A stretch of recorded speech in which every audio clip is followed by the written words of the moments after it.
Got a notification, my favorite podcast started.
Everybody finishing up the hunt.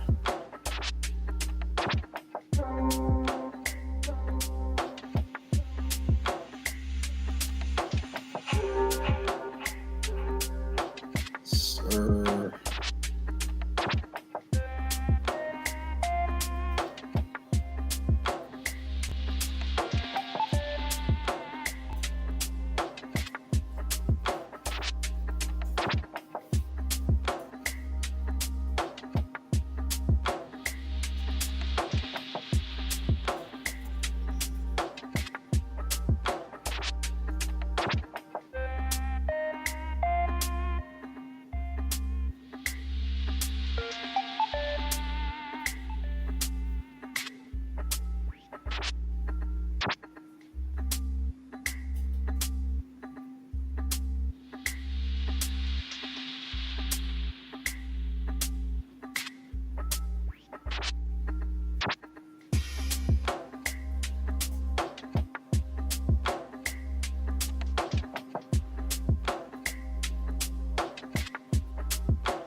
Hey, let's get it, man. Yeah. You know it? Freebirds! Yeah. Going all the way, all the way. Watch how these pieces get moving like Hasbro. You know ain't no con in these raps, so I'm trying to be calm when it comes to the cash flow. You know talking shit till I die from the city we ride, no matter the outcome. You know when you out, watch your mouth in the jungle, a lot of them never escape from. Agent J when I bait some, 28 in my bag like I'm Freddie T. Agent K when I'm holding the city down, blocking all of the haters like Tony B. It's our year every year, if you quoting me, we gon' see on the field. They know the county, I scream it wherever I go. When I bleed, I just see black and teal. Feel like Brunel when the place is in action. Every line that I flow always solid, that mean I ain't worried about pockets collapsing. He may go all the way, running the X's and O's, gotta love how it happens. You ain't part of the gang, I ain't gotta explain why we ain't got no room on the wagon. MIT is the army, the navy, the greatest is Jimmy and Keenan, the ultimate package. Ooh, never never could care how you feel. You are now in the mix with the men and Teal. Nothing but facts inside these conversations. Keep it 100, the law of the nation. With all the smoke, we can meet at the bank. You know the location. Executing the play when the ball cross the plane. That's the game. Hit my little celebration. Then all I can hear is them saying, yeah. Then all I can hear is them saying, yeah. All I can hear is them saying, ooh. You know it? Yeah. Free birds.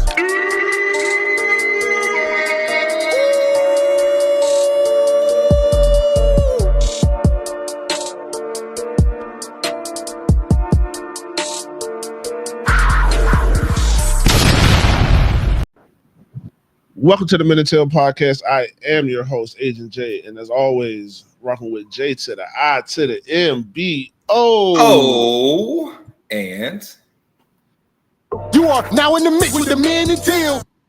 Yes, sir. Jimbo. Yes, sir. What up? What up, brother? What's going How on, you doing? Jimbo? Hey, man, I'm feeling good. It's Men and Teal Thursday. What do you mean? It's Men and Teal Thursday, bro. I can't complain, dog. I can't complain. We got a live eviction tonight on Big Brother, bro. Like, it can't get no better, bro. You got Men and Teal hit now, and then Big Brother when I get off, like, bro, my Thursday is set, man. What can be better? What can be better? Man, shout out to everybody tuning in. Shout out to everybody in the comments, everybody in the chat, man. You already know what it is. We keep it real. We keep it teal, man. As always, please do us that favor. Hit that like button, hit that share, hit that follow. Get this out to other Jaguars fans. You hear me? But, dog, tonight we got a special guest, y'all. Man, y'all heard him on 1010XL's Hacker After Dark. My main man got to turn the AFC South. Let's bring in the General, Mike Patton. What's up? How you doing? Yes, What's going on, yes, fellas? Sir. How you doing, man? How you feeling? Man, feeling great. Glad to be inside, away from the heat outside. I know y'all know about heat down there in Jacksonville. It's been a monster these last month and a half. Ridiculous. Yes. So, just first off, man, thank you so much for joining us tonight. Hey, man, I know you're a busy man, so we go get right into it.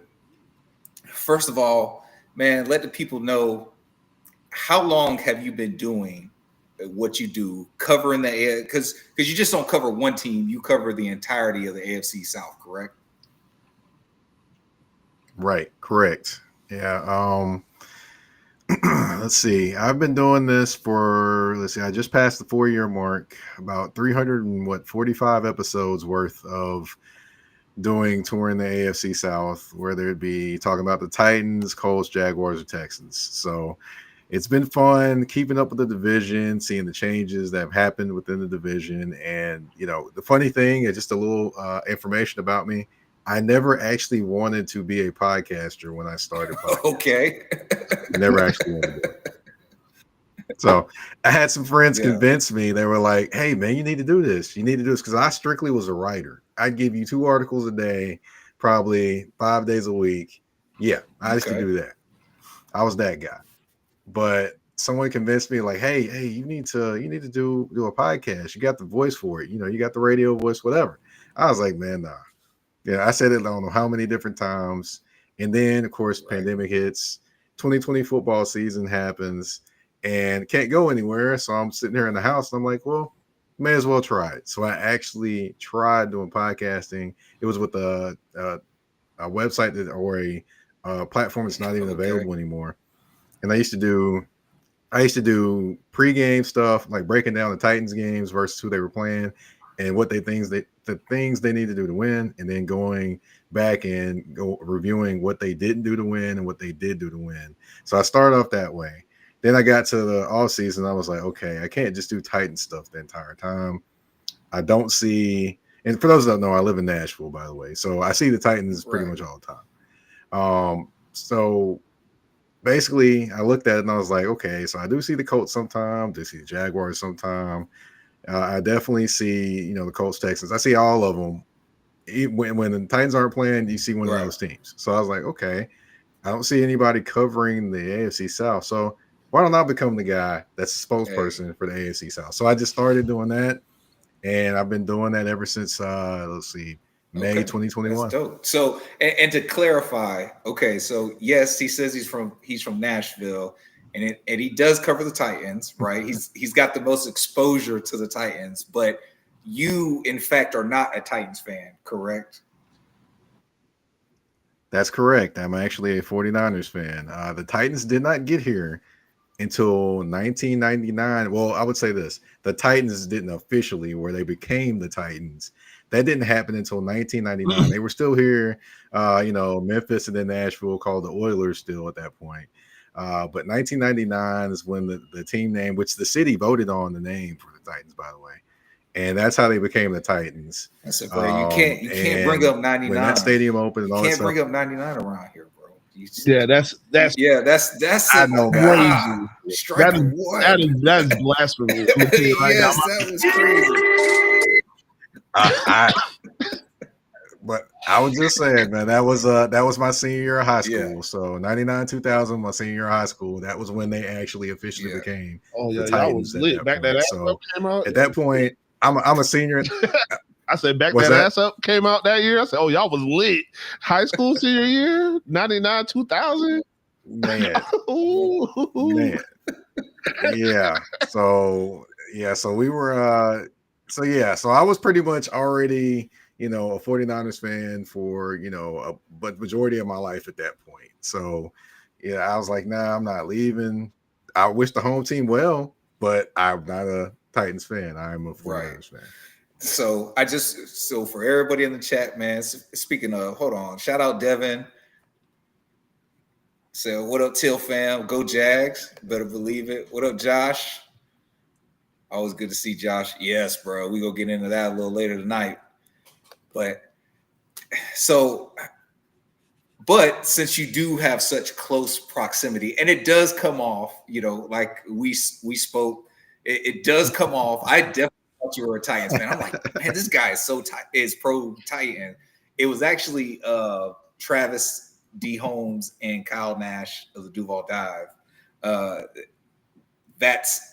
They told me, they were like, oh nah, he ain't a Titans fan. He just comes. I'm like, bro, he's pro Titan, bro.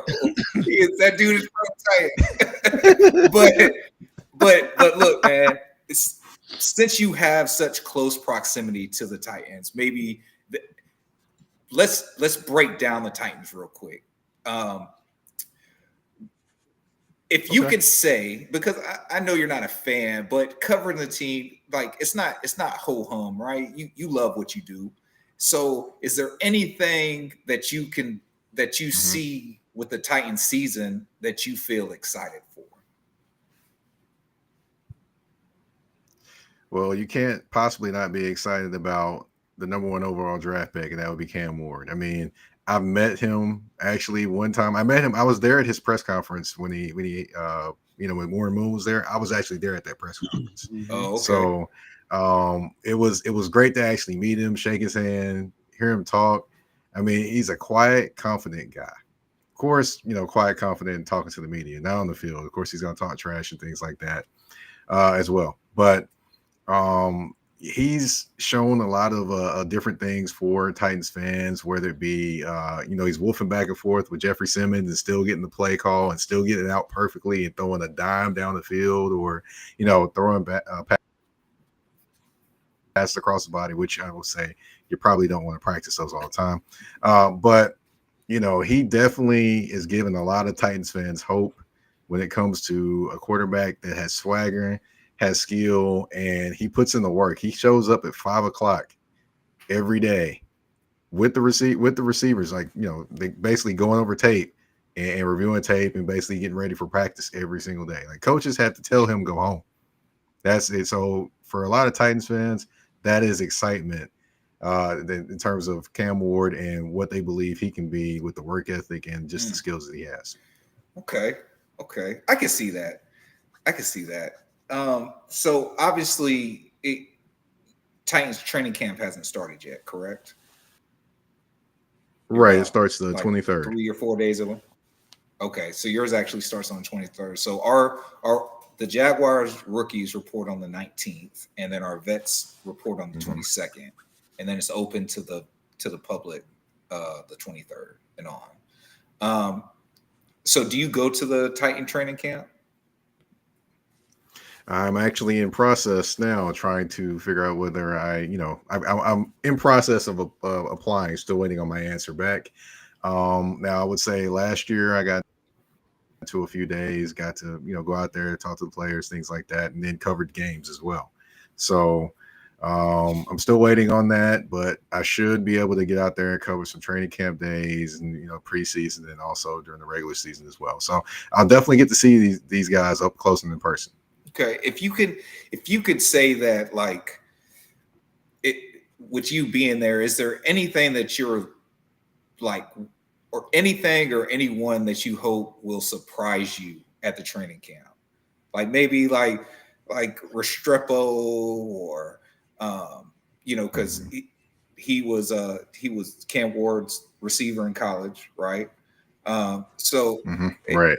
Is it something like that where like a guy like him maybe can crack, the 4 or 5 receiver slot? Well, it'll be interesting to see if he can, because one thing about Restrepo that no one's talking about, he really doesn't do special teams. That nobody's really talking about that. But that'll be interesting just to see if he makes a 4 or 5 wide receiver, or if they keep more wide receivers just because he doesn't play special teams. But I would say a guy that I'm looking at right now is Tyjae Spears. Okay. The reason why I'm looking at Tyjae Spears is because last year they were supposed to be a split 50-50 between him and Tony Pollard at the running back position. What happened was Tyjae Spears couldn't stay healthy, so Tony Pollard got more action when it came to run the football. Had one of his best seasons in the NFL. Probably had his best season, I think, yardage-wise in the NFL. But it was supposed to be 50-50. And then, of course, now Brian Callahan is talking about the same thing. So I'm eager to see, if he's healthy, 1, and 2, if he can actually help split those carries between Tony Pollard and him. Because if he doesn't, we might see a repeat of last year. Even though the production was there for Pollard was nicked up a lot heading into the offseason. So that is something I'm excited about. And plus, how exciting he was as a guy that he's literally playing with no ACL in one of his knees, and is still quick, fast, and running and doing those different things. Yeah, he has no ACL in one of his knees. Damn, I didn't know that. Well, is there a backup plan? Like, do they have a backup plan in running back? Like, or are they just, is that who they're dependent on? Tony Pollard and Tyjae Spears. I mean, yeah, they're dependent on them too. Those two as the top 2 guys. They did sign a guy from the Saints today. However, I personally don't think he's going to factor in, especially if these 2 guys are healthy. And then they have a rookie as well that is ironically is wearing Derrick Henry's number right now, which is interesting. But but he actually is another guy. So yeah, I thought that was kind of strange that they let him wear Derrick Henry's number. And only a year removed. That's crazy. That's like, real. That's disrespectful. I think it's funny. I don't think he'll make it to the season where he can't. I don't think he will. He can't. And we'll look at anybody crazy if they even think in their mind that they could touch 28. Oh yeah. Like, you know what I'm saying? Like, even if you, I don't care what number you wore your entire life. If you wearing teal, don't even think about it. You better do 14, some kind of derivative of 28, something to make it. I don't care if you got to multiply it times 3, but you ain't touching 28. Yeah, damn, they like, damn. If I'm Derrick Henry, I'm a little, even like I said, I doubt they let him get all the way to whatever with it, but you can't even touch that. Yeah. And I'm kind of mad. Interesting. I thought it was interesting. Yeah, I'm kind of mad that they let Mojo, like, they let people wear 32 a little bit too. Yeah, but they stopped it. Well, Tyson switched his number. But somebody, I want to say one of the running backs is wearing it now. Oh yeah, they got to chill too. but it's different when you're the best player. It's different when you're the singular best player. Yes. Like, it's like 82. Like he's the best Tennessee Titan in my opinion. I mean, I've seen him twice a year. He's the best Tennessee Titan, I think, to me, in my opinion, he's the one that had the most dominate, especially against us. You can't tell me no difference, bro. Well, Derek Mason. Man, Derek Henry.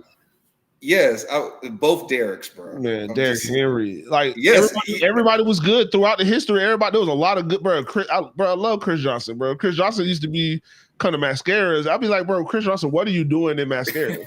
Like, you don't live in Jacksonville, but you're in the strip club here, like, and it's not like random. It's like, oh, you like to hang out. Yeah, but he's from Florida though, dog. He's from Orlando. Like, they got clubs down there too. Like, but he hanging out in Jacksonville. But I'm saying, don't even guys like that, bro. Great players. But it's like Derrick Henry's different, bro. I agree. I watched him play Sandalwood right here up the street. Yeah. Like, I've seen him. He from around the corner. So bro, I've seen it, bro. That's the best. Yeah. To me, that's the best Tennessee tight end. And like I said, Steve McNair, all those guys great. But I ain't never seen nothing like. And the thing is, had Eddie George too. See, that's the thing. That's the thing I hate about the Titans. The Titans always kept a fire running back. And it's not just a fire running back. It's a 6'4", 225-pound guy who can run away from everybody. I hate the Titans. And it's like, how do y'all manage? It's crazy. It's crazy. Getting Eddie George is just like, okay, boom. That's like 90s football. But then in the passing era, you get another one. You get Eddie George improved. Like, this is Eddie George would have been Magic Johnson. Derrick Henry is LeBron James. It's like the much more improved version of that. Yeah, it's the much better version of that. And I don't understand how that happened, but damn, just disrespectful, man. I can't believe they let somebody wear his number. Well, you do got to throw in there that you skipped over Chris Johnson, but of course he wasn't the big guy like Eddie or Derrick Henry. No, he was the bridge. I like Chris Johnson and but Chris Johnson, hey, CJ2K, he was doing it too. He was doing it to us too, with a grill when nobody was wearing grills in the league. And I'm like, bro, this is crazy. You got $100,000 in your mouth right now, and you just ran for 60 on us. I'm tight. The Derrick Henry 99-yard. Thursday night game. Oh my God! I walked out of Buffalo Wild Wings. I still remember that play, and I still remember Jalen Ramsey getting thrown out of the bar on that play. Now, I will say, funny fact about Jalen Ramsey, he's actually from Nashville, the Nashville area, and he actually went to the same high school I did. Okay. Right. Just years later, of course, obviously, but Jalen was a dog, man. I just it was even on that play after he got stiff arm. Like, I credit like AJ Bouye and Leon Jacobs, and because they got stiff arm multiple times. Yes. He got it once and was like, "Yeah, man, fuck it, it's a wrap. He's gone already. What am I doing? I'm gonna catch up to him for what? So he can do it again."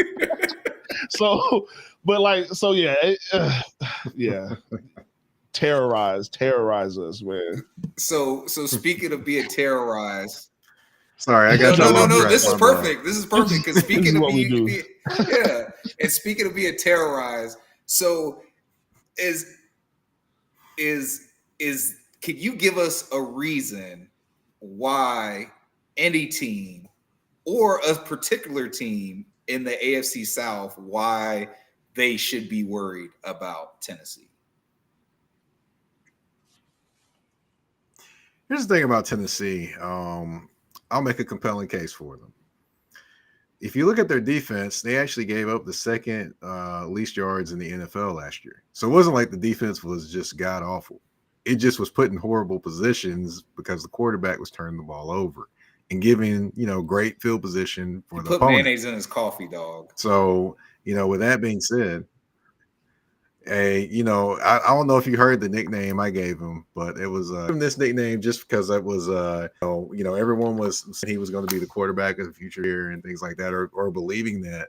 And I did this to actually pump him up. I did not do this to talk bad about him, but I called him the Mayo Messiah. That's what I called him. Since he was doing all this Mayo stuff, I called him the Mayo Messiah.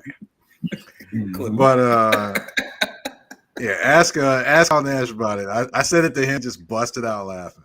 So but yeah, definitely, the quarterback play, hopefully for the Titans will be improved this year. The line play with the pieces that they brought in Kevin Zeitler from the Detroit Lions, brought in Dan Moore Jr. I know people have talked about, the sacks he gave up last year, but, still, pretty much more improved up front. So that'll help the Titans in terms of if they're able to run the football, limit the possessions of the opponent, and then keep that defense off the field as much.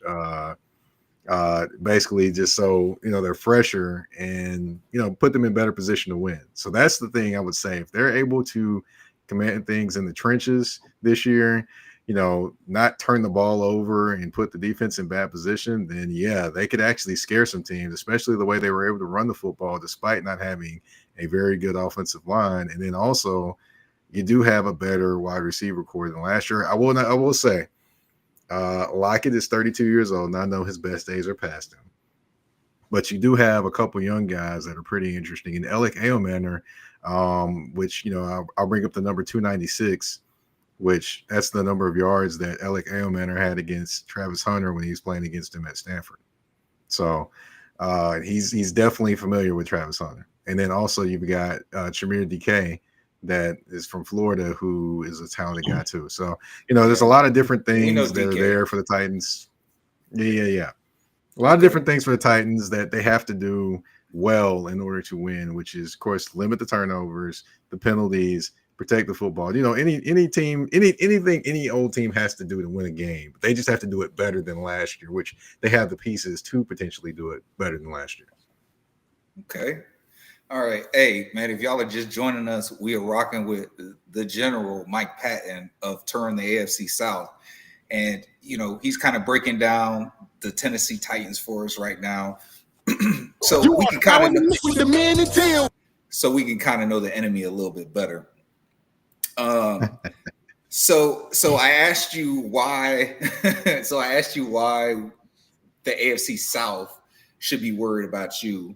Or I'm sorry, not you, but the Tennessee Titans. So what would you say the biggest concern or question mark the Tennessee Titans have right now? That would be the secondary, to be honest. I mean, you have more specifically the cornerback position. L'Jarius Sneed hasn't really been out there the entire offseason. Of course, they're talking about rehabbing and things like that. Also, their best corner right now outside of him is Jarvis Brownlee Jr., which is was a rookie last year. And then, of course, now second-year guy out of Louisville. Got a lot of penalties for being a little too physical. So, that. And then you've got also, Roger McCurry in the slot. He's in a contract year, by the way, him and Amani Hooker. So that I'm so mad you guys have Amani Hooker. I'm so mad you guys have it. Mm-hmm. I loved him in college, and I wanted the Jaguars to get him. Mm-hmm. I'm so mad. It's like every good college player that I'm like, yo, he needs to be a Jaguar. It seems like the Tennessee Titans get, and Amani he was one of them, man. Mm-hmm. Him, Derrick Henry. I will say this. Yeah, I will say this about him. He's actually entering a big year for himself too. He's in a contract year as well, so. It's going to be interesting. Definitely, Sneed has something to prove this year. It'll be interesting to see whether he's able to prove that and stay healthy this year or not. But yeah, there's a lot of questions when it comes to that position. Also, I'll bring another position up. There's a question in the edge rushers too. You have Arden Key on one side starting. You have Draymond Jones on the other side starting, who they brought in from the Seattle Seahawks. Thing with Draymond is he's never really been a guy that's got double-digit sacks. He's a versatile guy, I should say, but he's not a guy that's he can line up outside, can line up a little bit inside too, but he's not a guy that's got busted double-digit sacks. And then you have Oluwafemi Oladejo, who was the rookie out of UCLA. He's a guy that played inside until he got to UCLA. Then he played on the outside, so he's still learning how to be an edge rusher and an outside linebacker in a 3-4 system. So, right now those two are big questions, as well as, you want to say the wide receivers and things like that. So there's questions abound when it comes to the Tennessee Titans team. It's just a matter of, will we get answers? Will we get more questions? Okay.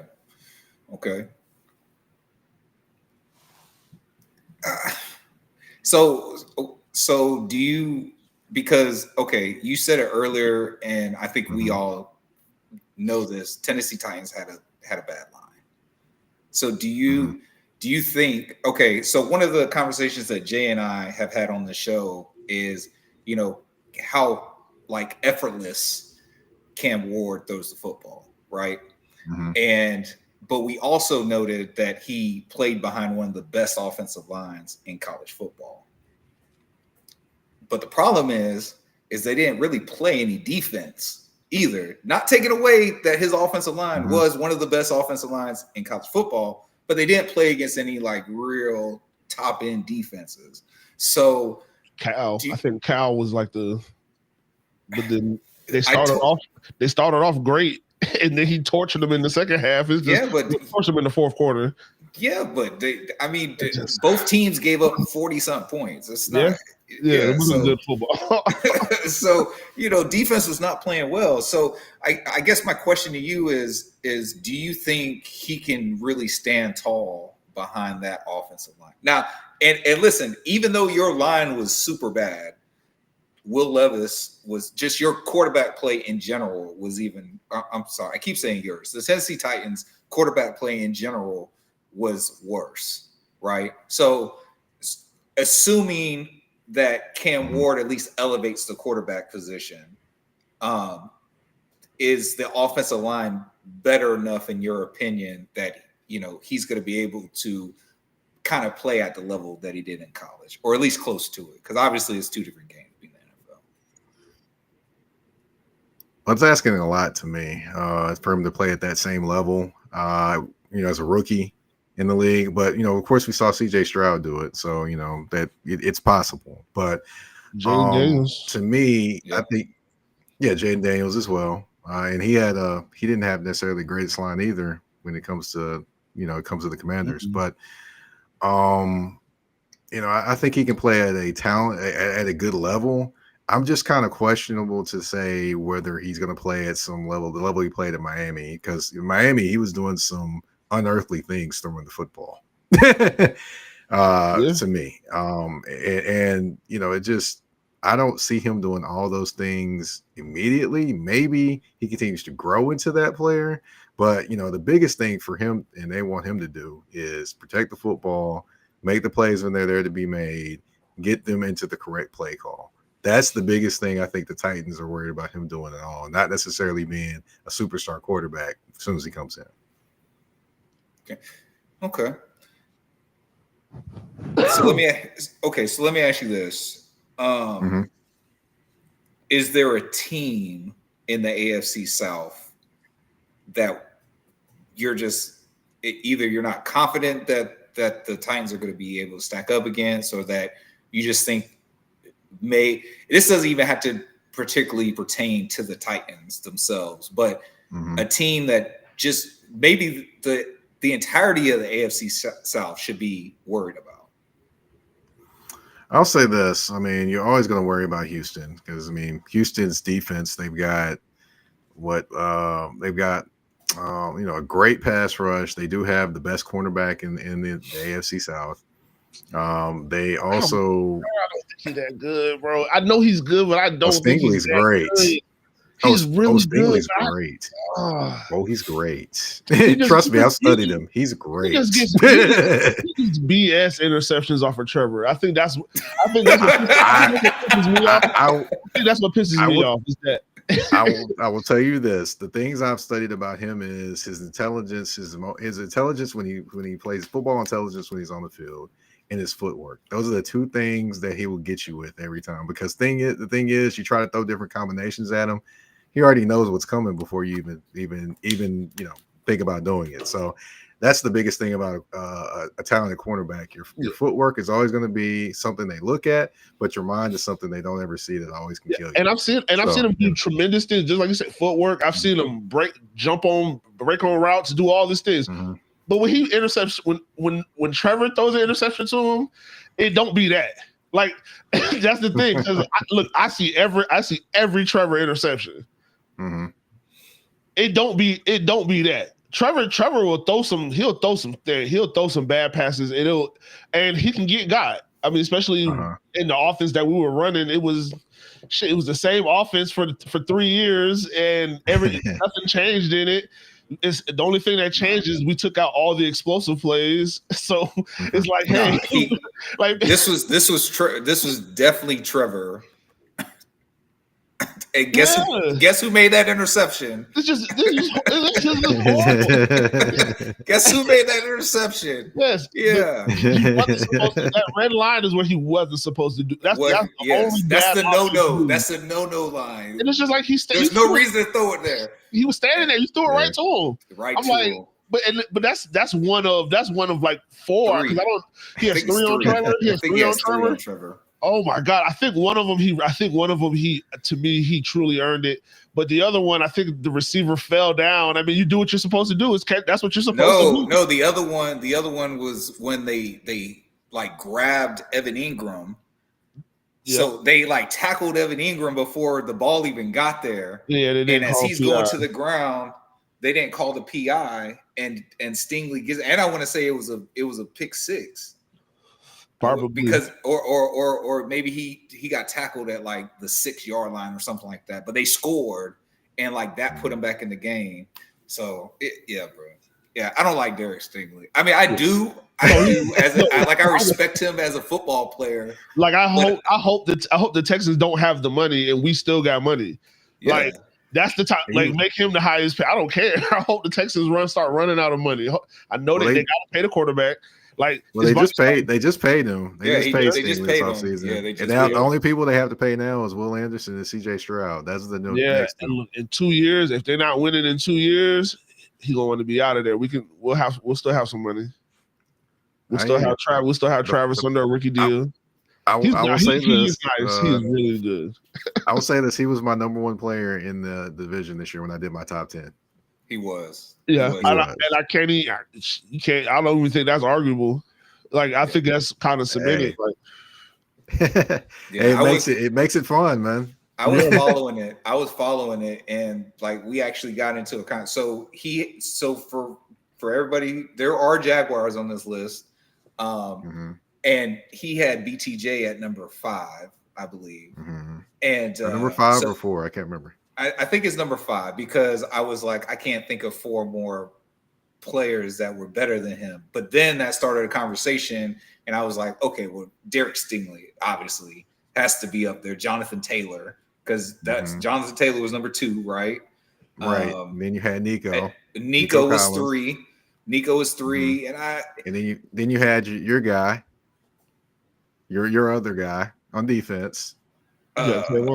Or your Josh. Yep, there you go. That was number 4. Trayvon. Trayvon was 4. Yeah. Trayvon was 4.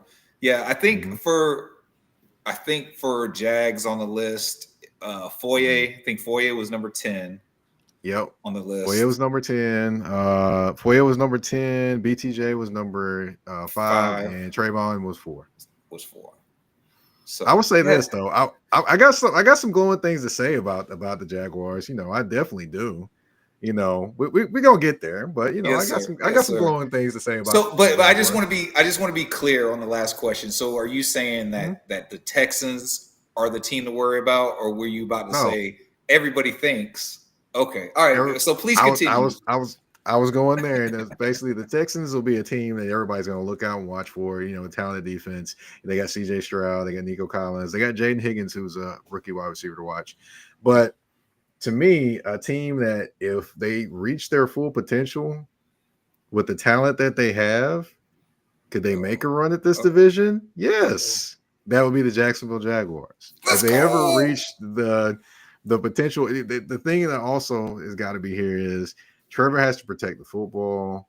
I understand the O-line can be bad, but you still you can't be a $55 million man, $1 million a year man, and still be having a roller coaster season every year. You just can't. At some point, you got to stop doing it. So to me, trust me. It's just we're on the same. Trust me, we're on the same page. Look, I'm a person to where in his second year, I already said, hey, kid gloves off. You don't play 16 games last year. You done played 8 or 9 games this year. Like you're not a rookie no more, bro. Like, I feel like since that time, I think he's improved in every facet. I feel like he's only gotten better since then. But just like you said, O-line got to protect him, and I think the coaches, to me, and bigger than O-line, the coaching staff has to protect him. That was my biggest thing with Doug Peterson. I never felt like Doug Peterson actually really liked Trevor Lawrence. Like it's like you want to get back into coaching, and you have Trevor Lawrence, so it's just like okay, there's some talent there. But Doug Peterson, I don't know. To me, I've said it before, backup quarterback syndrome. Like he likes the underdog quarterback. The one that people say, hey, you can't do it with him. This guy, da da da da. He went to this school, da da da da. I just don't know. It was just something there. He never protected him in the media. He never protected him when he almost got his head knocked off. He's just like, yeah, we got to do a better job. What do you mean you got to do a better job at sliding? Everybody in the NFL makes a decision every week to not take the quarterback's head off, and a lot quicker decisions than that, where a guy sliding with there's 7 yards of separation, and I start my slide, and I seen guys at 2 yards pull up and make sure they don't kill the quarterback. So for your head coach to not even back you up like that, it's just like, that relationship is terrible. I would say it was a terrible relationship, but I would say that the relationship that between the offensive coordinator and the head coach, I think that one was a terrible relationship because he trusted in his offensive coordinator way too much. You know, he trusted in Press Taylor way too much. I'm like, man, you should have stepped in at some point and took over that. Now, I will say, Azeez, I've definitely talked to Azeez, I don't know how many different times. When he was here with the Titans, he was always a guy that would give me any time to talk in the locker room. He always was a kind of guy, always. So, Azeez, he had a moment. I don't think Azeez is a bad guy, but, he had a moment, and he's moving forward now. But do I think he could have pulled off? Yeah, he could have pulled off. But, it is what it is. It happened. Got to move forward at this point. So, it is what it is. Bro, he's public. He cannot walk the streets. He can't walk the streets here. I hate to quote Bob Griffin because I'm never calling him RG3 again. But that was hate. That was hate. I can see it in his eyes. He hates Trevor Lawrence. He doesn't want to see him do anything. That was the craziest thing. It's not the craziest thing I've ever seen, but it was one of the wildest things I've seen. It's like, dang, you really. Well, like I said, the next week I made sure to watch. I made sure to watch all football. I watched like 4 or 5 games that next week. And I watched every time the quarterback went and slid, and I paused and make sure to see how close they were. And I'm like, oh, they made sure not to hit him. So they did that. They did that because they saw the last week action, man. They did that. But I will say this though. Every week, these are at the end of the day, like these are the best athletes in the world with the best reaction times. And like I said, he had a moment, and that's cool too. And it's like, hey, people lose their cool, but it's just like, bro, you threw the arm brace into it. It was really like it was like compound. That's the thing, is like compounding, and it's like. It was and it wasn't like a lapse to me. That was like deliberate, because that's not a lapse moment. You put thought into that. Let me say this. I don't think Azeez put thought into trying to hurt that man. I'll tell you that, because I met Azeez, seen Azeez play, play up close in person. But the thing with Azeez is an aggressive player. The thing that DeMeco Ryan teaches is being an aggressive player and playing hard till the whistle blows. Now, that sometimes is a good thing, And then we saw the bad version of it and what it could be. Because, of course, you're running full speed trying to get there, which basically is how D'Amico teaches it. You run full speed, balls to the wall, whatever you want to say. But, it is what it is. It happened. Now, I think where he got in the most trouble was he left the field and then he came back. I was like, Aziz, what are we doing here, man? I think he got to rein it on in. I don't think there's any way he should have ever been able to get back on the field. Yeah, I was like, I was like, at that point, I was like, Aziz, you're going a little overboard. I love you, man. But you're going a little overboard. Anything after that, I expected all of what was happening because, like I said, I understand it's everything is super fast going on, but I expected all of that to happen because he's amped up, and then people are in his they grabbing him, holding him. He's amped, and he can't get free, and now he's pissed, and I'm like, yeah. So I expected everything else to happen after that, but it definitely was. It was unfortunate. That's like I guess to sum it up. It was just unfortunate. Yeah, it was definitely. I couldn't believe what I was watching. I was like, I think I was covering the Titans game when that happened. Probably. I was looking. I was like, we're all in the booth, like looking, like, what the heck is this? We're all like, literally, like this. Like have you seen movie Naked Gun, the original one? Yes. Where they're all in the booth and they're all to see something that happens, and all the people in the booth and the screen are doing like this. Yeah, that's how we were all doing watching that. Like, wow, did that really just happen? But kind of getting back to what I was talking about, Jacksonville, definitely a very talented team. I do like what the front office is doing with that team, and I think they have the ability to come and win this division. It's just a matter of can they put it all together? Because we've said this for I've said this for a couple of years now. Jacksonville is a talented team. It's just a matter of can Jacksonville get out of Jacksonville's way? If Jacksonville get out of Jacksonville's way, yes, Jacksonville can win the division. We have seen what that's we've seen that happen. But we've also seen Jacksonville get in Jacksonville's way and then snatch defeat from the jaws of victory. So you got to get the consistency. If Jacksonville can consistently play good football, yes, they can win this division. Very much teams should be scared if they're able to play consistent, good, solid football. Hit that Duval, dog. Let me get Duval for that.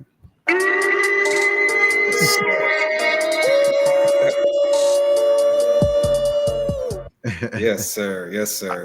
Can I say one other thing too? Yeah, go ahead, brother.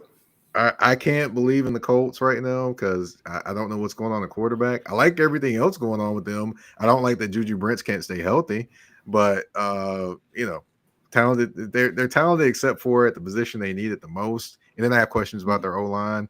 In Tennessee, we're still the team here in Nashville, the we's here in Nashville, which everyone says we with their team. I have fun saying that sometimes because people really think, oh, is he really a Titans fan? I have fun. I do that every now and then just to be funny. But basically, the Titans are still building and are not healthy. In some spots where they need to be. Hence, I can't put them at being the top of the division or competing for the division right now. But of course, I said the same thing about Houston, a couple years ago, and then Houston went out and just proved me all the way wrong and won the division. So, anything can happen when it comes to this division. Anything can happen bad, and anything can sure happen good too. Yeah, 100%. So since you went there, could you give me a prediction of and truthfully, like if you, I know you say you believe in that the Jags have the potential to take the division, but let's just say as we've seen it thus far, could you do 1 through 4 in the division for us, in your opinion? Yep, I definitely can. I mean, right now I've got the Texans right now, just based off the regulars, the season, the way the season ended, and that talented defense, especially the safety core, which I will say again, they have the best safety core in the NFL. Look at it. Tell me I'm crazy. I'm not. And then, after that, I go Jacksonville Jaguars, then I go Indianapolis Colts, and then I go Tennessee Titans. And by the way, can y'all throw up that comment up there that just threw up there? Which one? The Brian is definitely on the hot seat. Lewis Chesney. Oh, my bad. My bad. Nah. I got you. No, you're right. That's the right one. Yeah. Now, I will say, I can definitely believe that.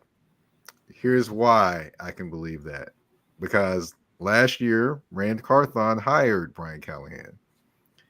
Now, this year, Brian Callahan is by himself in terms of being, not without the guy that hired him. So it's almost like he's auditioning for his job again this year. So if, depending on how they do and how they look, I mean, you could potentially have another coaching search here in Nashville, which would be interesting because now what they've done the last few years is they fire the GM, they fire a GM, hire a new GM with the coach, then they do it the other way, then they do it the other way. Instead of hiring a coach and a GM at the same time, and that's what basically is the thing that it's frustrating a lot of Titans fans when it comes to the team and them not, kind of pairing up a GM and a head coach instead of, kind of going on the seesaw back and forth, basically. Hey, I'm glad we finally decided to do it. Right.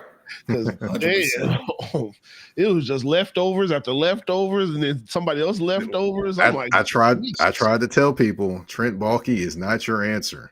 He is not your answer. I've seen this show before. Yeah, but it doesn't work out well. He's not the answer, but he is part of the solution. He is going to get your bottom of the barrel team back into fighting shape. I've gone over this a million times. I know you're a Niners fan. We talked to the Duval Dive with Kyle Nash. I've had the same argument with him. As a person who I've lived in Jacksonville longer than the team's been here. I've seen the good and I've seen the bad and I've seen the ugly. We was in ugly shape. Ugly shape. That 2020 team is terrible. I mean, god awful. I'm telling you, you see what happened. We got Trevor Lawrence. And that wasn't like they weren't trying to lose games. They just couldn't do anything. You had Gardner Minshew and James Robinson. What do we? That wasn't that. Trent James Hot Rod Robinson. Ain't heard that name in a minute. When you look at that roster, and then look at what Liam Cohen and James Gladstone inherited, which is a team that produced back-to-back 9-win seasons and a playoff run. You got to give him credit for something because he built this team that was nothing. He did as much. He completely turned over a roster. It was terrible.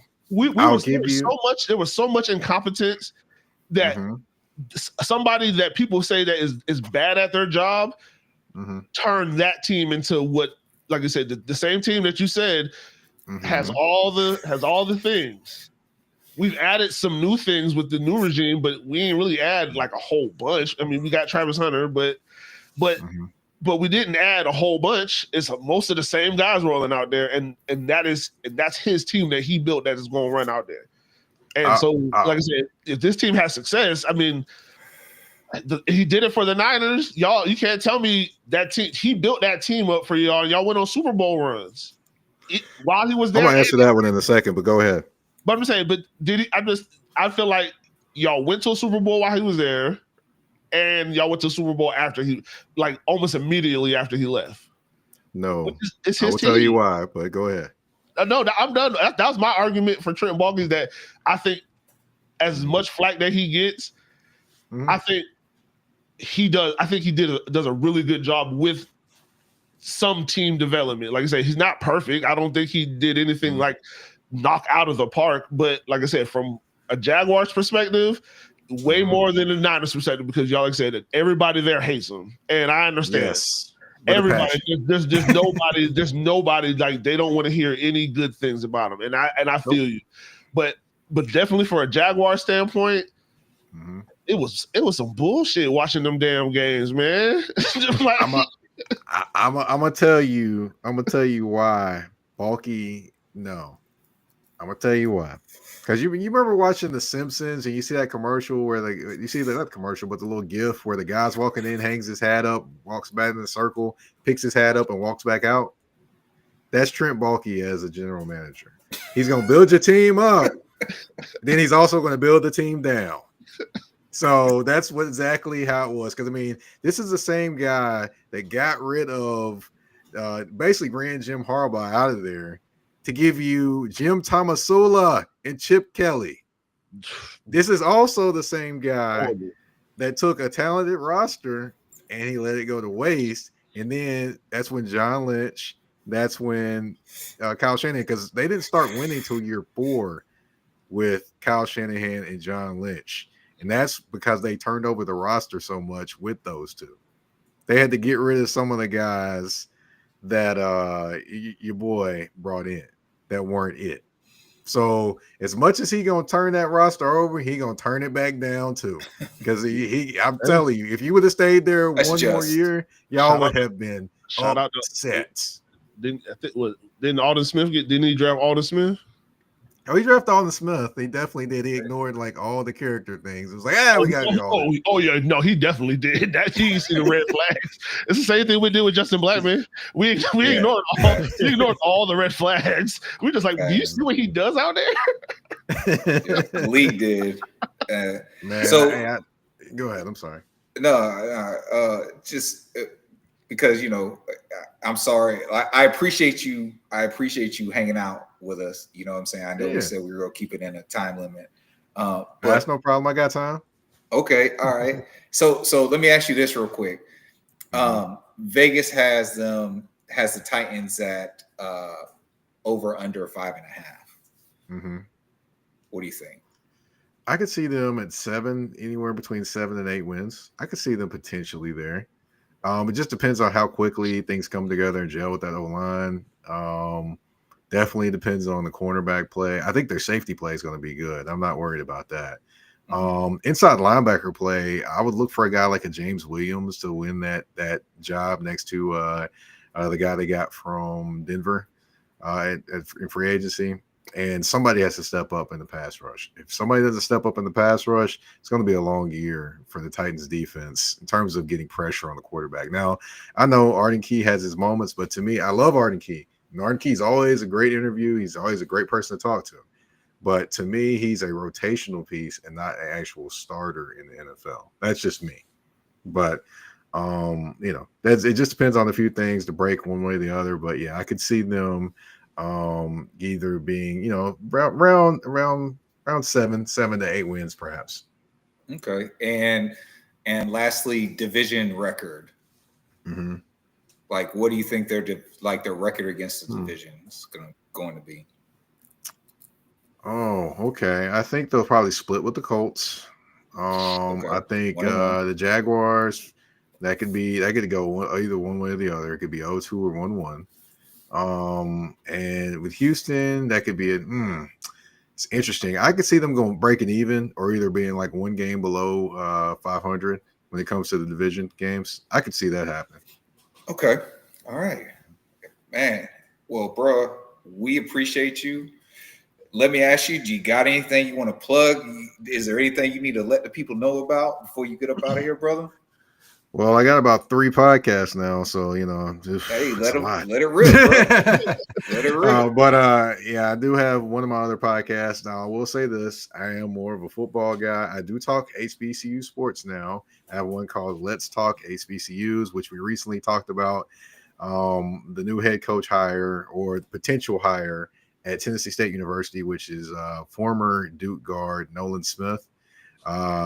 We talked about that. And we also talked about a couple potential hires as well, which they actually reached out to. Apparently, it's reported by Scoop B, Brandon Robinson. They reached out to Scottie Pippen and Sam Cassell as well. Ooh, okay. Yeah, and let's see. I do have that show with Scott Wallace. He's my co-host. And then also, let's see. I have one called. What you think Norfolk State gonna do? I mean, I think it'll be interesting the first year. Do I think everything's going to be built in 1 year? Nah, it'll be interesting to see. I think there'll be excitement around the program because Native Son is coaching the team. Yeah. But I do think it'll take a couple of years probably to get to where they want to get. Kind of like with Eddie George, it took like 4 years, and they built up to be a top 25 team at that level and a playoff team. So it's going to take some time. Where did Deshaun Jackson go? He went to Delaware State. He went to Delaware State, right? Okay. And they're playing each other in the first game of the season. Oh yeah, So yeah, that'll be fun. It got to be on ESPN. One of them ESPNs. It's going to be on TV, I believe. I can't remember which network, but it's going to be on TV. Okay.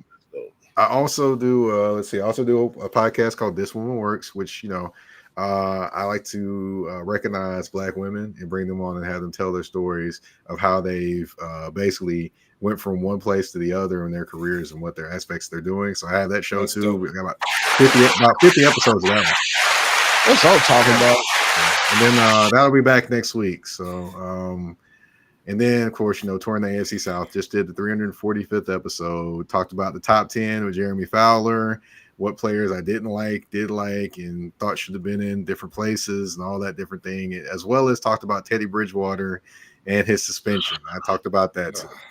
So yeah, I don't like it either. I don't like it either. That's crazy. It's crazy. Bro, they'll do bro, they will do anything to a black man, bro. They be like, they don't care. They be like, we gotta find something. Like, what is the problem is it's because it's other black men. There's somebody snitched. Like, it's somebody snitched. Here's the thing though. It wasn't actually done by the Florida High School Athletic Association. He was suspended by his own school. Yeah, his own school suspended him. Yeah. What? Yeah, and he's like, he's not even employed by. Now listen, he is like technically the head coach. You know what I'm saying? But he's a volunteer. Like he doesn't get paid by school. He doesn't get paid by school. No. Yeah. So, but listen, it's a bigger conversation. I was actually having that conversation with my brother, and maybe we could talk about this. You feel me? But but Mike, man, go ahead and shout out your ats, bro. And we appreciate you. Where can they find you? Yeah, you can find me on the artist formerly known as Twitter. Yeah, I'm not down with saying X. Nope. The only X I recognize is DMX and Malcolm X. That's it. There you go. So you can find me on the artist formerly known as Twitter at Mike Patton 82. That's MikePatton 82. And you can find me on Instagram and Threads at that's THA, not THE _general_MP. And touring the AFC South you can find on all listening platforms: Spotify, Apple Podcasts, Amazon, iHeartRadio, wherever you listen, and of course the Mike Patton Network on YouTube. Yes, sir. Yes, sir. Ladies and gentlemen, touring the AFC South, Mike Patton. Clap him, bro. Let's go. Thank you, brother. Hey, have a good night. Yes, sir. Oh, you got to fix the screen. I got it.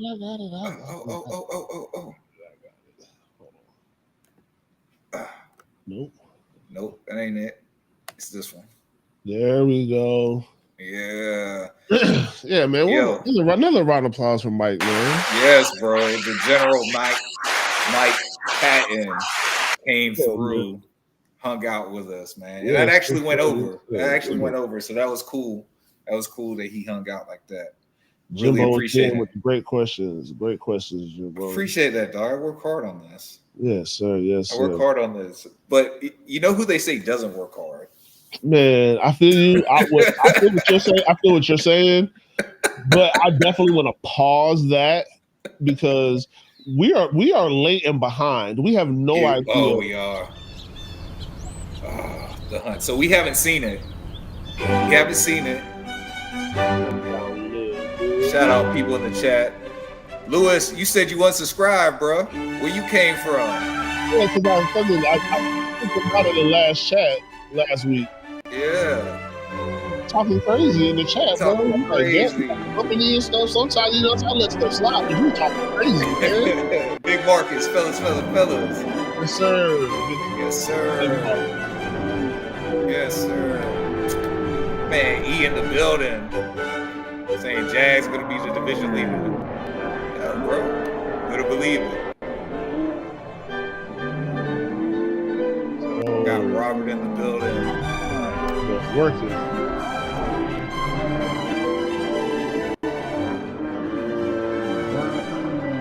Bro say 2024 was the worst Jags team he's ever seen. No, not even close. Nah, not the worst. I can't even give it to you. Those Blaine Gabbert teams were pretty bad. That said it, 2020. 2020 was bad too. John, Jazz gonna have he was probably to Aziz had a moment. Jazz gonna have a moment too. You damn right. Oh yeah, talking about Aziz, definitely. That was funny. Yeah. Right when we ended up making a change, and then Eric ended up, transitioning. Hey, you know how I know that they listen to the podcast? I was kind of because I was just like, yo, they should do a video from a lot of people for that them to work within the O-line to work out. Get him on the interview, and it was. He was like, "Nah, that'd be bored as fuck."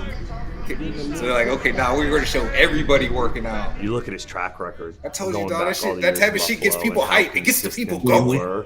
In terms of being healthy at the tops of the NFL and the ability in Buffalo to be physical, strong, tough.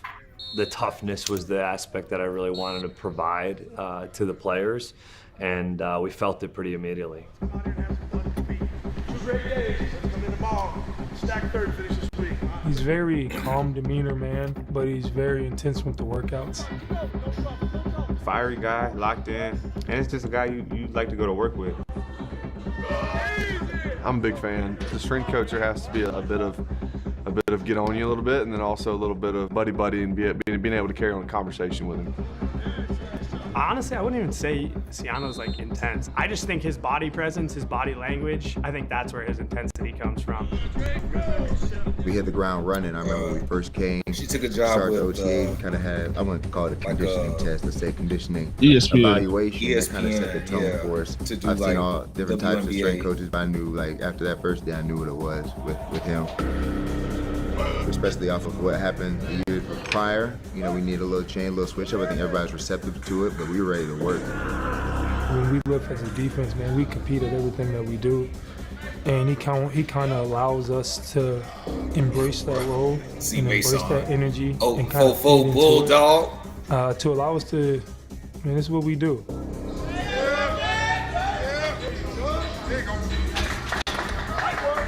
This has been the hardest OTAs off-season I've ever been through. A lot of guys, including myself, were like, we haven't grinded this hard. It's June 10th. We're out here banging. I say, show them banging. Like, Jimbo, how are they going to bang? The biggest thing that drew me here was family, how good they were to me, and how important family was here. Hey, that's a minute Teal moment right there, dog. You are now in the mix with the man and Teal. Also, the biggest part was their commitment to winning, giving us the resources they need to be successful, surrounding ourselves with the right kind of people. Those are the things, like, for me to come here, that I knew that this is a place that I wanted to be. I mean, our number one goal is to have a competitive atmosphere and great positive energy. We want guys to want to be in there. Yeah, that's what I'm talking about. Nobody wants to go to work for a job and you don't enjoy what you do. We want to make it where every day they want to be in there, they want to have fun. They know that we believe in them. We're going to help them. You and see at the end of the day, Walker help us perform on the field at the end of it. Yeah, look at you, little hype, bro. Little hype. You saw Walker. You was like, okay, all right, bro. It's kind of. No, I was just saying. Yeah, I saw you, man. I told you it would work. My eyes saw you. Talking to some of the players before, right when I got hired here. Tell them, Shaq. It was definitely something that you could sense. That shit got y'all hyped. Seeing them boys getting that work in. Was that a shit little got bit y'all of hyped. competition throughout the spring because, man, it can be monotonous for a lot of vets. Give it up for Ciano real quick, guys. First off, I want to thank you guys. I am so excited to be here. You guys don't understand. Well, he brought a little bit of a twist, and where there was great competition, not just by position per side of ball, but for the whole team. He did a great job outlining that on his interview, and then when he got in the building, it was really at the forefront of what he was trying to get done here. Some of the stuff we want to talk about, all right? We're going to talk about the Iron Jaguar games, okay? And this is going to start tomorrow. Now, I'll explain what it is and how we do it. It's a team competition as well as an individual competition. So at the end of the offseason, there's a team winner and then there's an individual winner. All right, there's going to be 6 teams. So each team has a captain. Each team has a lieutenant. 1 game per week, all right? There's only 1 competition. So competitions, tug of war, triple B challenge, prowler party, captain's choice, and then individual will be obstacle course, farmer's walk, bar hang, and med ball toss. I made this worth your while, all right? The winning team, no conditioning test at training camp. We're working on your catered meal during training camp. You have your own section in the cafeteria, and then front row pocket spot for the captains. That's 2 spots right there. Okay. The basis is like 5 true points. That's what I'm saying, bro. Build. Team building. That's the type of shit I'm talking about. Dude, bro. In a professional setting. Yes, this is what I would like to see. Like I said, them. I don't see nobody doing the offensive line drills. Create a competitive atmosphere. Listen, they just took my idea and they were like, okay, that's the base. We need to know who the leaders are in this room. I mean, this is on June 10th, so how do they lead? Who leads? Are you vocal? Y'all, you just be a little bit aligned. We want to also work they did it on before you said toughness. How are guys going to respond when they face adversity? It was such a great idea. Get tough in this league. We all know it. How are we going to handle that? There's no sense of time for ideas. Daily habits for performance. Future These past. are things that we need to do for you to be successful on the field. I just want you to see what we're looking for. Great energy, guys that want to work hard and work for each other. As Coach talked about, love the other guys in the locker room. Those are kind of our goals for the Iron Jaguar games. All right. So, captains. Louis. Eric Murray. Okay.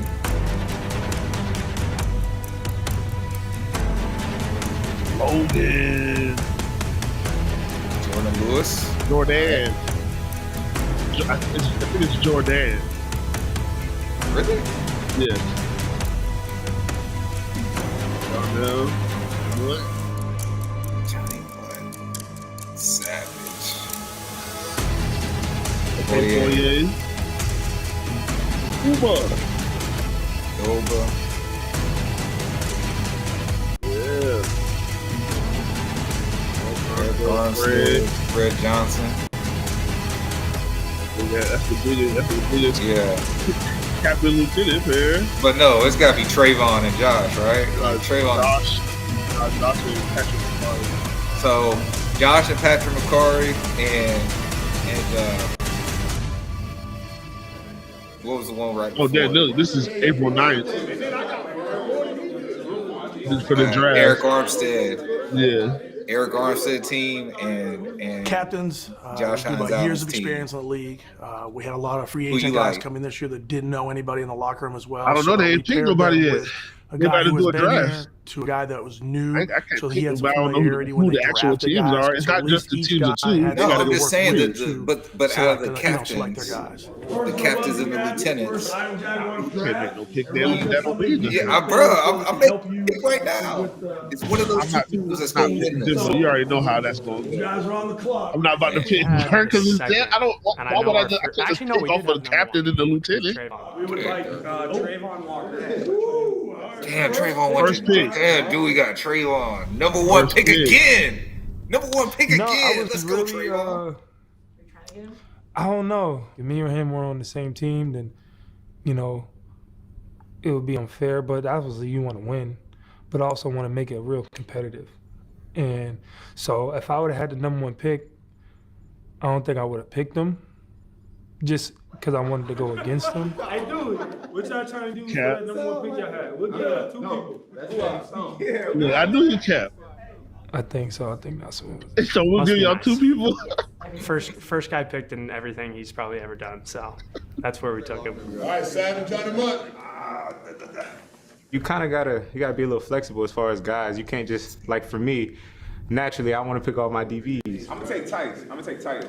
Yeah. You got to kind of pick and choose, and you got to have some big guys, some stronger guys, offensive linemen, defensive linemen, linebackers. It's not time. We already picked. We gonna win. We already picked.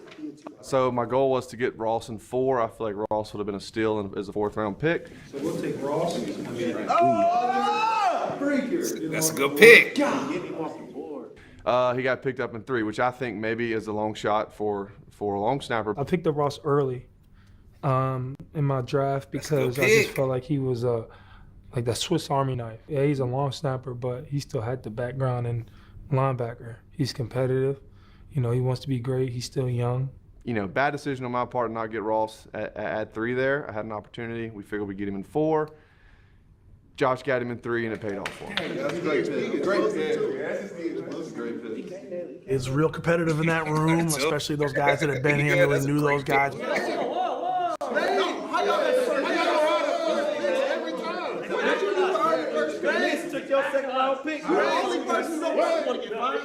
me get Ezra Cleveland. Ouch! Yeah! We didn't know. It was interesting because they really didn't know what the competitions were because they've never been through before. So them selecting, you know, was kind of blind for them. They had seen the list, but didn't really know. But it was exciting to see how competitive it got in that room. I don't know. I think we have great camaraderie within our team, but we did not draft the best position groups for these events. We were kind of given some information that apparently was not true. I looked at the games that we were having. You know, a lot of it really didn't have to do with speed. We kind of went the speed route. Yeah, this was jarring. Let's get Trey Prince. Speed did not help us at all. I put it all on my shoulders, and that was just bad drafting. Yeah, we had a plan. You know, we wanted to get some fast guys, and, you know, we loaded up on fast guys. We were like, Yami Brown, please. Give us Daniel Thomas. We want Buster, too. But I think we missed on getting big guys. Here's what happened. Every week we're going to have a competition. And I asked, are we going to have a race? Do we got relay races at all? And every time he's describing whatever type of competition, there's always some kind of weight involved. So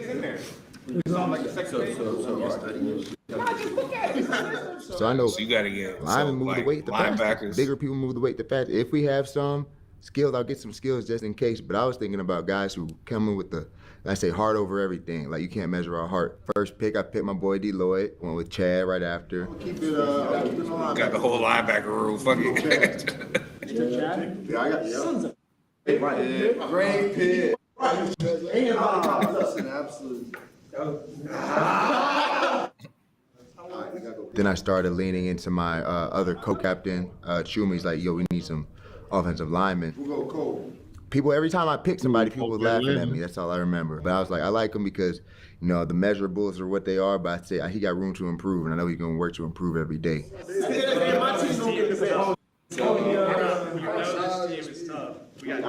Bro, I ain't heard Eric Armstead pick nobody.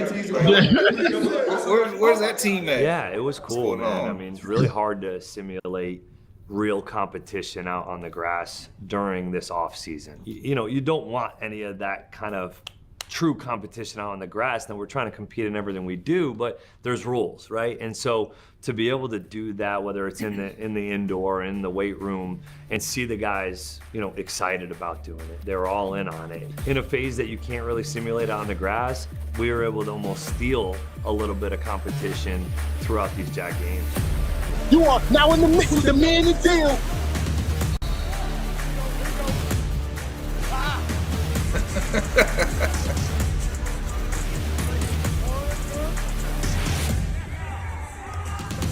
These guys love to compete. Guys at the NFL level love to compete in anything. So when you can give them a challenge and have them go, I mean, you're going to get their best effort. It's had a lot of strength aspects to it, and a lot of places where people could just bow out. No one really did. People were grinding in there, and that was fun to see.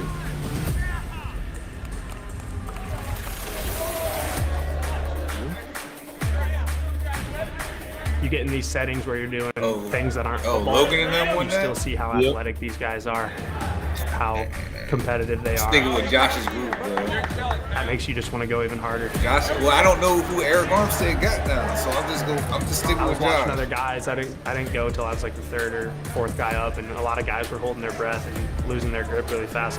I don't know, man. I might have to go with Dude, dog. So we just started talking to each other. We're like, hey, breathe, just breathe, and we were able to hang. Oh, I switched up just in time. Let's go. Let's go.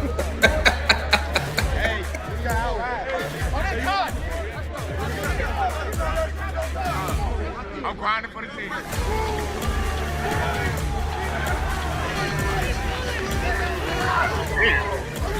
Trayvon.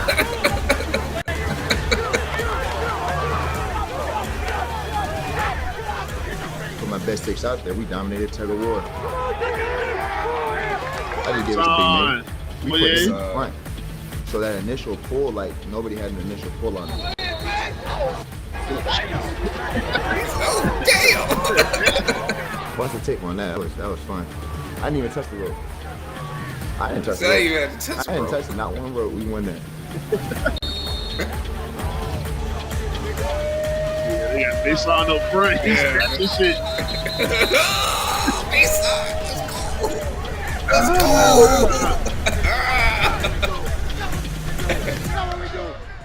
Hey, that's what he's gonna be doing in Centers of Garden. Get your bitch ass down, nigga. On him.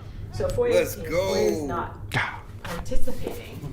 That's the worst part about Foye. Go ahead. I'm sorry. That's the worst part about Foye's team. Interesting choice. Yeah. That's one of the guys. I'm sorry. That's one of the guys I was really talking stuff when he comes in. Love Foye to death. Great linebacker. Not a great team captain to go against, especially when they win. Or sorry, his team wins. Team pick. Big dog.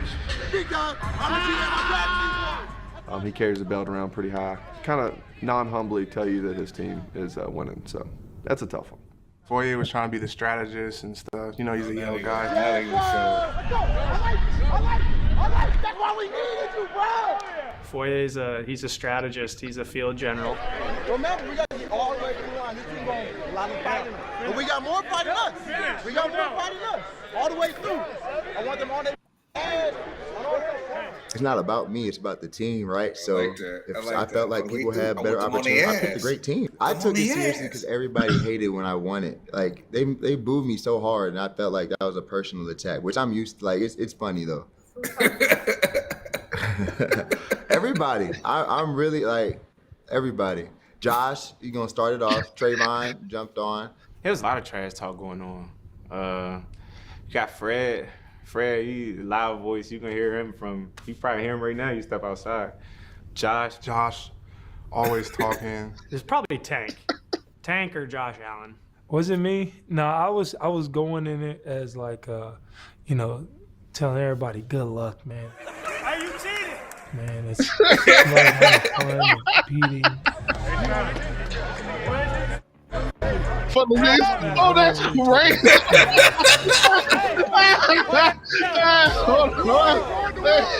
I think that we all celebrated our wins because, like, we put everything. Oh my God, bro. I wasn't really talking a lot of trash.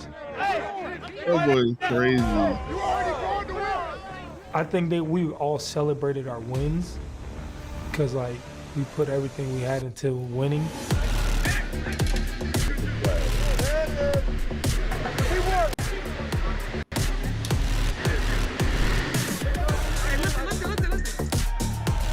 I'm very strategic. I like to have a good plan in place. We come together as a team. We talked about how we were going to get on and off the bikes. Because it's all about the millisecond. It was just like a game. I like it. I like the psychology for this. The sense of urgency to play to your strengths. You know what I'm saying? You play to your strengths and you can always find a way to win. Fred, 234. I'm saying no more that way. What about it? Who had the belt last week? Hand it over. Who had the belt? Who had the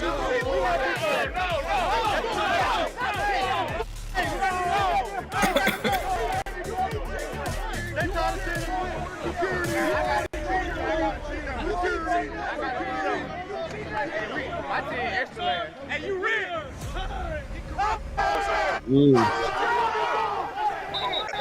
That's two. Guys competed their butts off, and that's two for Hines. We got that done. No, that's their first one. Oh nah, I forgot I switched up with Dewey.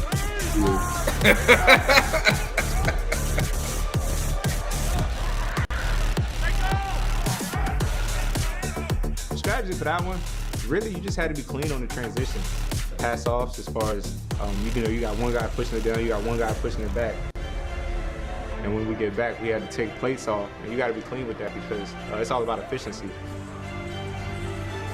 Our biggest thing was just we're gonna have intensity in the pushes, but once it comes time to take the plates off and that kind of thing, you kind of got to be, okay, cool, calm, and collected a little bit.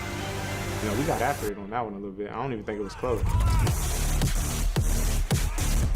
I'm telling you, bro, there's like a psychological message going on right there.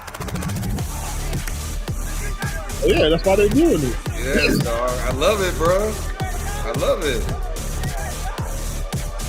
And come on, bro. Everybody's team won. Yeah, and nobody. As a specialist, there's three things you have to be good at: cornhole, ping pong, and ping final challenge. Okay, so we go have a winner right here. I feel like I could go against anybody in cornhole.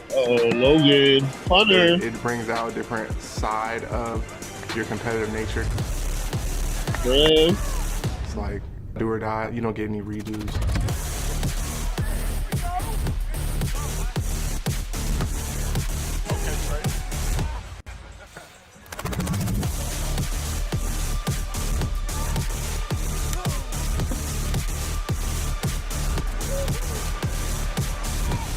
Ooh, airmail. Airmail.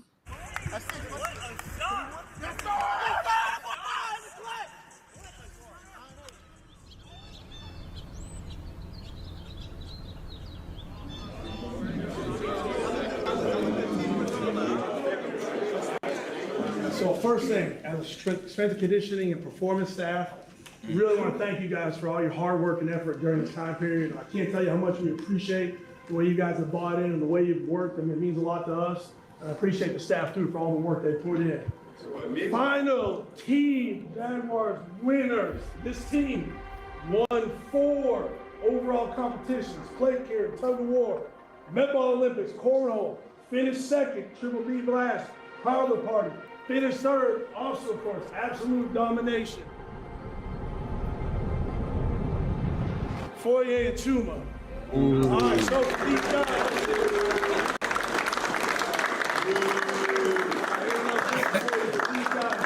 Hey, the greatest thing that when you I'm pretty sure we're in dead last in the rankings, so we're gonna have a conditioning test in training camp because that was the incentive. The team that wins doesn't have to do it, but we gave it our best shot. We did not win.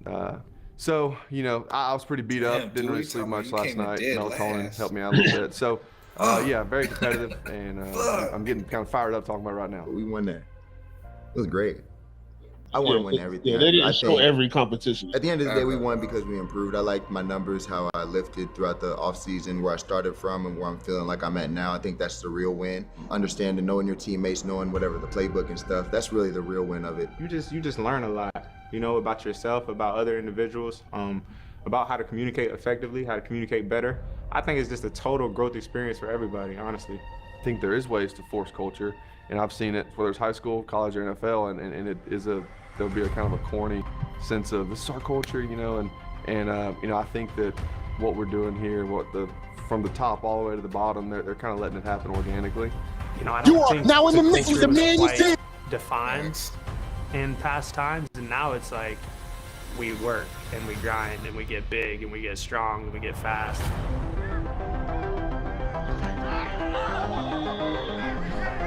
I think that toughness that's being instilled, and even in these Jaguar games, that's going to be one of the biggest things, the toughness and the resilience. And, I think that's going to carry over to us on game day, unconsciously.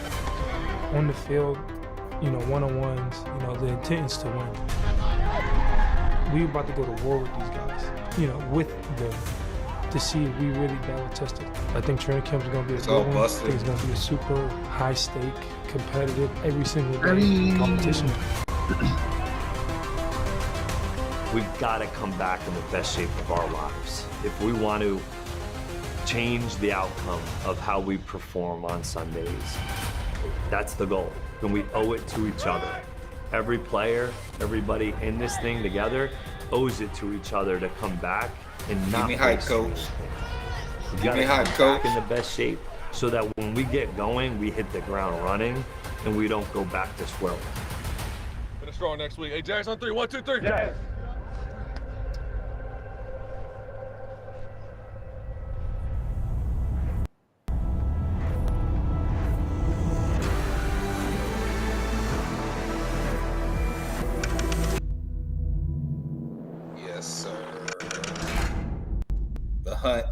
Season 6, episode 3. No, it's always something a little bit afterwards. Oh yeah. Bro, why is Cam still on the board, Logan? Logan, why is Cam still on the board? So I made a promise to Cam he would not be the last pick. Cam brings great value on the field when it comes to kicking field goals and just being a good guy. Cam and that kick punt pass. Come on, he did kick punt pass. But when it comes to strength, people have their strengths and weaknesses. So Cam did get pushed down to, I think, the 8th round. But he was not the last overall because there were a few injured guys. Oh, Cam went last. Because there were a few injured guys. That's crazy. That's crazy. Oh, man. Hey, Big Marcus says 4 years a dog, a real life, like a German Shepherd, smart and always on point and loyal. I hope he retires a Jaguar. Okay. I mean, nah, we can't afford for him to, unless he retires after this year. We can't afford for him to retire a Jaguar. Kind of got to move on. Hopes for Ventura Miller and Jack Kaiser. Yeah, who signed? Yeah, he finally signed. We are a complete team. I love it. Everybody signed. Oh. Bruh. What's up? I lost my notes. I mean, they're still here on the screen. Yeah. Okay. I got them. But shit. You know what?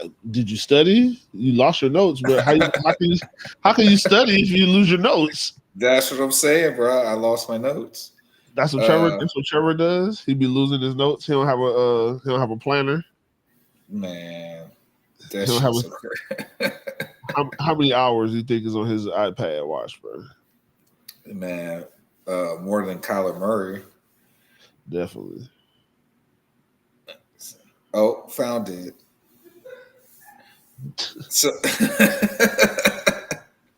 So hey, bro, that's crazy. But I like how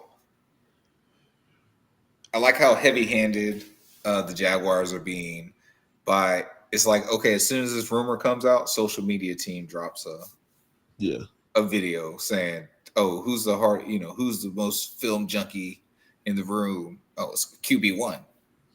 Trevor and Foye. Yeah. Oh yeah, bro, on it. Like, bro, we're not, dog. When they were talking about the rumors of trading Travis Etienne, what'd they do? They came out and they just shut it down. You got to. Like, I don't even know where it's, because they're saying I don't even know where it's coming from. It's like we have a vision. Hey, especially bro, we're small. Like, no, we nip it in the bud quick. Nip it in the bud quick. We're not all that speculating. Nope, that's not happening. Facts. Very much a part of our plans. like even if you are planning on trading them, like, no, that's false. Yeah. So yeah, I think that's a ridiculous narrative. And I'm glad that, again, the Jaguars just came out and they killed it. Yeah. They killed it, and whether you believe it or not, like, it kind of doesn't matter. The only thing that's going to matter is this team going to win games on Sunday?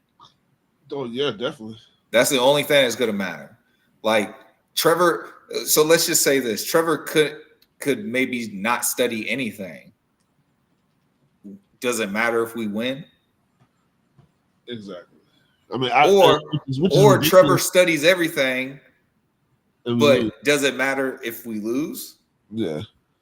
So, for it just to even be a conversation is crazy. But I'm glad that the team just said, not kill it, shut it down.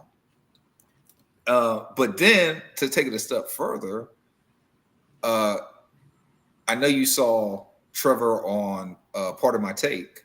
Yes, sir. Right? Look, Part of My Take told him, hey, we we're not going to say anything to you that like, or, you know, anything that we said when you weren't sitting here, we can say it to your face. Right. And so they asked Trevor, they said, you know, that they have a quarterback ranking, and they asked Trevor, where did he think that they ranked him? And so Trevor responds, I mean, do you want to know where I think I should be ranked, or like where I'm actually ranked on your ranking? And so he says, well, where do you think you should be ranked first? And then yes, on our ranking.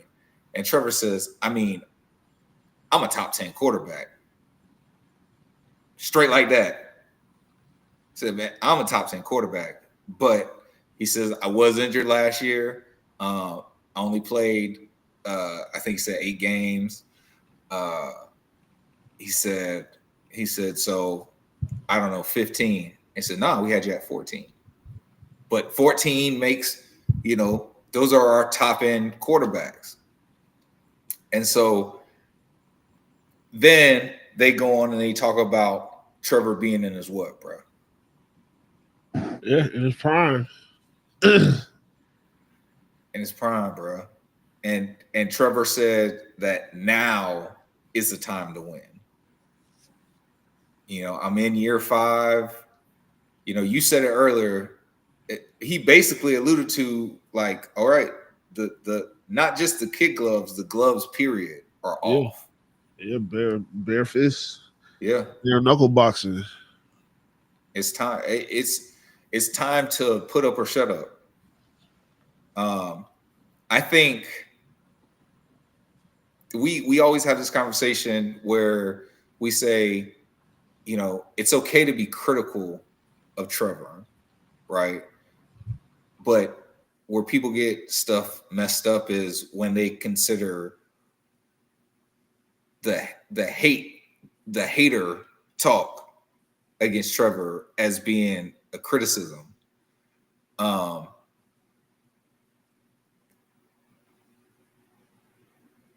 I wholeheartedly believe that Trevor is not the problem. But I will say this. If we can't win, eventually a change has to come. And we have to like realistically start looking at that. Because, you know, and I don't want to start looking for another quarterback for another like 5, 6, 7, 8 years. Right? Like I want Trevor to be the man and get another extension, like a 3-year deal to stay with the team after this next 5 one is over with. You feel me? So, but the reality is this may be the best circumstance that he's been in since he's been in the NFL. He has no, what we talked about with Travis and Kyle on the Duval dive, there's no retreads on this team. He's got nothing but youth. Bless you. The oldest skill player is a 4-year, 5-year veteran. Like just got off of his rookie deal. I think he's a 4-year veteran. Like this is going into his 5th year. And J.I.M.B.O. Everybody else is 2nd year, 3rd year, rookie.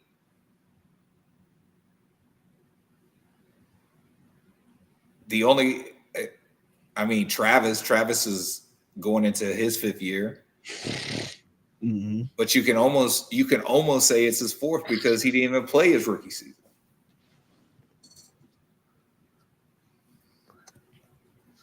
Yeah, redshirt. So, I mean, I think as far as the skill position goes, unless like Travis Hunter is just bad, unless Dyami Brown is just bad, or unless Brian Thomas Jr. isn't who we think he is, I I don't see how Trevor can't be catapulted to, you know what I'm saying? Like I don't see how he can't be catapulted to the forefront of oh yeah, Trevor, remember him. He's him. I think if there's going to be a situation for him to do it, like this is the situation to do it with, because who amongst that squad? Check it out: BTJ, Travis Hunter, De'Ami Brown, Brent Strange, Parker Washington. That's the assumption right now, right? Give me the excuse of why, for example, we get Evan Ingram. Oh, he's washed. He ain't got no hands. Has a career year here. You get what I'm saying? Like they were always talking. There's always a but that comes with somebody that's supposed to be Trevor Lawrence's weapon. Zay Jones got here. He was the Walmart Russell Wilson. We were like, who was that dude? You feel me? Didn't do anything anywhere else that he was at. In Buffalo or in Oakland or Vegas or, wherever the Raiders were when he played for them. Christian Kirk, he'll never be a number one. They paid him number one money. He'll never be. There was always something with, and then we already mentioned it, Tavon Austin, Laquan Treadwell, Carlos Hyde. You know what I'm saying? Like, these are the people Trevor played with. That's who he played with. You feel me? And we can tell you why these guys aren't good and give you a negative reason for them, for them as a player. But Trevor elevated all of those guys. Okay, so those guys you can point out a negative and said, oh, you're crazy, Jacksonville, for having these people. Give that to me for one of those guys. What you got to say about BTJ? what you got to say about BTJ? What you got to say about Travis Hunter? What? The Heisman Trophy winner. He might have a Biletnikoff? How you say it? Biletnikoff, yes, bro. He might have one of them. I don't know, but it wouldn't surprise me. You feel me? So, okay. Shit. What are you gonna say about Parker? What are you saying about Parker Washington? Speak about Travis Hunter. Oh, this was on the stream. Boy, right here. Catch. I knew you was gonna do that. That's right. That's valid. That's valid. Yes. And you got your whole teammates doing it. You started off. What? Like he started off, right? Yeah. Like he the first nigga to do it. And everybody caught him in there. And then everybody. Hey, No, they fought with that. Hey, can you show me? Can you catch it real quick one more time? Like just like. I'm just making sure. Okay. Wait, come on. Hey, come on. Hey. So that only works if you catch it though. No. Yeah, all right, man. Hey, yeah. Yeah, you tripping, bro. You transition a bunch of ways to that shit. Hey. Hey, Chris, I like that right here. I like that. Good shit, Chris. Good fucking shit. Chris, you did your big one. That's real chill. I gotta feel about that. Real chill. I like that though. Bro, nobody better steal the dance, bro. They haven't steal it. We stepped it right now. So I gotta lie. If somebody steal that, now you trademark. Now we got it on cam. There's no way. now the only way I always steal it if it's the first game matchup and the opponent do it. That's the only. But see, you just. But you gonna score first, so you're good. That's clip for me, bro. But you gonna score first, bro. Yeah, but yeah, clip on me. You're a grown ass man. Clip on, bro. Wait, is that the one we going with? I like that one. I like it. Jay, y'all fuck with that? Oh, no. I like how you stumble first, though. Yeah, I like how you stumble into it. Yeah, And then your own sauce to it. Yeah, because my teammates can do that. Most of them can't dance. Damn, dog. Say yeah, man. Oh, I gotta say what's up to my grandma. Turn down the AC. Turn it right here. Grandma watching? Yeah, my grandma. Hi, Grandma. And my wife. Hi, wife. Hi, everybody. The whole family watching. Yeah. What? That's crazy. Most of my teammates can't dance. What's up to the fam? The family watching right now. Shout out to the fam. Me personally, man, I wanted to play hide and seek. What?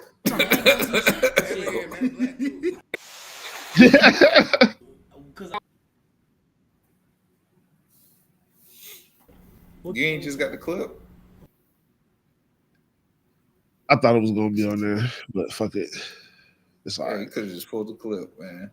But my point was is that I don't think there's anything you can really say about any of these guys. And because of that, I think that's why Trevor has the best skills situation he's had since he's been here. Like actual weapons.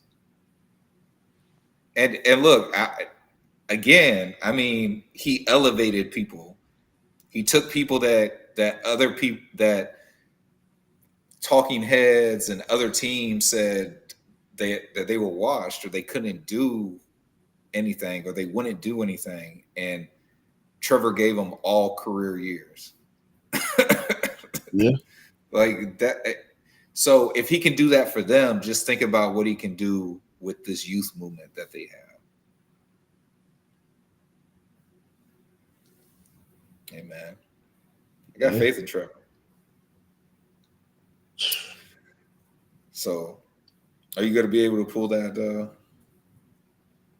I ain't even looking for it, bro. Okay. All right. Well, bro, that's all I got then. Yeah. Well, dog, again, special shout out and thank you to the General Mike Patton of touring the AFC South. Again, if you haven't checked out his content, check it out. He'd be on X, he'd be on YouTube, the Mike Patton Network. Go ahead, look him up, man. But we appreciate everybody for joining us, everybody in the chat, everybody for hanging out with us, man. A little bomb show tonight. Ran a little bit late, but hey, this is what happens when you keep it real, you keep it teal. And with that said, that is your host, Agent J, and y'all was rocking with your boy J to the I to the M-B-O, and we are out of here.